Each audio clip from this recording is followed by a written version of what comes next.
Hello everyone, welcome back in the new chapter of विचारणीयम the power of happy thoughts, जिसके माध्यम से हम जानेंगे कि केवल एक विचार भी हमारा जीवन बना सकता है।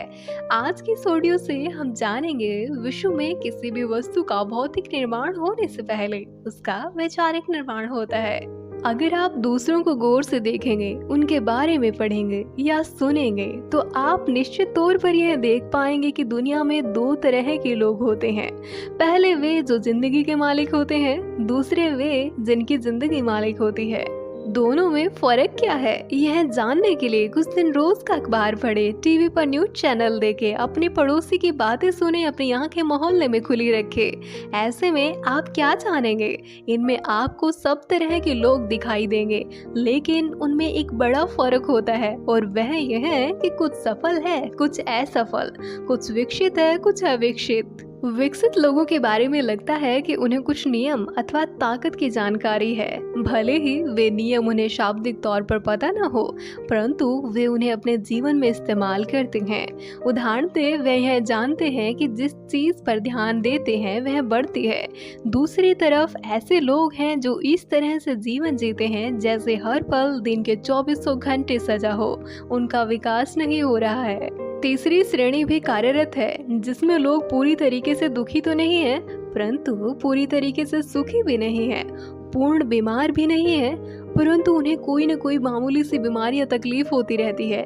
ऐसा क्यों? एक ऐसा रचनात्मक सिद्धांत है जो लोगों में यह फर्क लाता है। यह रचनात्मक सिद्धांत कहता है कि विश्व में किसी भी वस्तु का भौतिक निर्माण होने से पहले उसका वैचारिक निर्माण होता है। यह मौलिक विचार नियम है। आइए इसे एक उदाहरण से समझे। कल्पना करें कि हम अपने मन की नदी में रहते हैं जो हमारी नाव के चारों तरफ बह रही है। इस नदी में हमारे विचार गिरते रहते हैं जो जल्द ही हकीकत में बदल जाते हैं, क्योंकि इस नदी का काम ही है विचारों को हकीकत में बदलना। हम जो सोचते हैं यह नदी उसका पालन करती है और वे चीजें प्रकट हो उठती है। इस नदी की शक्ति असीम है। इस उदाहरण को समझते ही आपको सकारात्मक विचारों का महत्व पता चल ही गया होगा। वैचारिक शक्ति का एक और उदाहरण फ्रांस में किए गए एक प्रयोग के जरिए जाने। फ्रांस में एक कैदी को फांसी की सजा सुनाई गई। यह खबर पाकर कुछ डॉक्टर जो मनोवैज्ञानिक मन पर प्रयोग कर रहे थे, उन्होंने कोर्ट में अपील करके उस कैदी को अपने वैज्ञानिक प्रयोग से मारने की मंजूरी ली। कैदी को एक पलंग पर लिटाकर उसे उसकी मौत का तरीका बताया गया। उससे कहा गया कि धीरे धीरे हम तुम्हारे शरीर से सारा खून निकालने वाले हैं। शरीर से एक बड़ी बोतल भर खून निकलने पर तुम्हें पसीना आने लगेगा। दूसरी बोतल भर खून निकलने पर तुम कमजोरी महसूस करोगे। खून की तीसरी बोतल निकालने के साथ तुम्हारी आंखों के आगे अंधेरा छा जाएगा। चौथी बोतल पर तुम्हारी इंद्रियां काम करना बंद कर देगी। तुम पर बेहोशी छाने लगेगी। फिर धीरे धीरे खून निकलते रहने से अंत में तुम्हारी मौत हो जाएगी। इस तरह कैदी को यह यकीन दिलाया गया कि उसके शरीर से एक एक बोतल खून निकाला जा रहा है। हर बोतल के साथ उसने बिल्कुल वैसे ही महसूस किया जो उसे बताया गया था। अंत में उसकी मौत हो गई। ये उदाहरण पढ़कर आपको लग सकता है कि इसमें आश्चर्य की क्या बात है। यदि किसी इंसान के शरीर से खून निकाला जाए तो उसकी मौत निश्चित है, जबकि सच तो यह है कि उस कैदी के शरीर से सिर्फ एक ही बोतल खून निकाला गया था। वैज्ञानिकों ने पलंग के नीचे एक और पाइप जोड़ रखा था। कैदी को पाइप से टब में पानी गिरने की आवाज सुनाई दे रही थी, जिसे वह खून के टपकने की आवाज समझ रहा था। इसके फलस्वरूप उसके मन में यही विचार चल रहे थे कि मेरे शरीर से खून बाहर टपक रहा है, मैं मर रहा हूँ। वह कैदी यह दोहराता रहा और धीरे धीरे मर गया। इस प्रकार इंसान पहले विचार करता है, फिर वह चीज हकीकत में बदलती है।